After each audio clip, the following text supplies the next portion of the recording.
છોટાઉદેપુર જિલ્લામાં આગામી સ્થાનિક સ્વરાજ્યની ચૂંટણીને લઈને કલેક્ટરના અધ્યક્ષ સ્થાને રાજકીય પક્ષોની બેઠક યોજાઈ હતી। મતદાન મથકોની આખરી દરખાસ્તને રાજકીય પક્ષોની સર્વસંમતિ સાથે મંજૂરી અપાઈ છે। છોટાઉદેપુર જિલ્લામાં આગામી સમયમાં યોજાનાર સ્થાનિક સ્વરાજ્યની સંસ્થાઓની સામાન્ય ચૂંટણી 2026ની પૂર્વ તૈયારીઓ તેજ બની છે। આ તૈયારીઓના ભાગરૂપે જિલ્લા ચૂંટણી અધિકારી અને કલેક્ટર ગાર્ગી જૈનના અધ્યક્ષ સ્થાને કલેક્ટર કચેરી ખાતે વિવિધ રાજકીય પક્ષોના પ્રતિનિધિઓ સાથે મહત્વપૂર્ણ બેઠક યોજાઈ હતી। આ બેઠક દરમિયાન જિલ્લાના વિવિધ વિસ્તારોમાં આવેલા મતદાન મથકોની ભૌગોલિક સ્થિતિ, મતદારોની સુવિધા અને વહીવટી સરળતાને પ્રાધાન્ય આપી તૈયાર કરવામાં આવેલી યાદી રજૂ કરવામાં આવી હતી। ચૂંટણી તંત્ર દ્વારા સૂચિત મતદાન મથકોના સ્થળ ફેરફાર કે નામ સુધારણા બાબતે રાજકીય પક્ષો સાથે વિગતવાર ચર્ચા પરામર્શ કરવામાં આવ્યો હતો।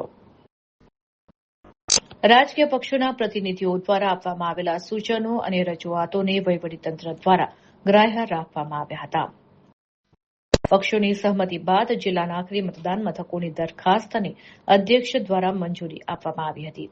આ બેઠકમાં નિવાસી અધિક કલેક્ટર શૈલેષ ગોકલાણી, મદદનીશ કલેક્ટર મુસ્કાન ડાંગર, નાયબ જિલ્લા ચૂંટણી અધિકારી ઉમેશ શુક્લા, બોડેલી પ્રાંત અધિકારી ભૂમિકા રાઉલ સહિત ચૂંટણી કામગીરી સાથે જોડાયેલા વિવિધ વિભાગોના અધિકારીઓ અને રાજકીય પક્ષોના અગ્રણી પ્રતિનિધિઓ ઉપસ્થિત રહ્યા હતા।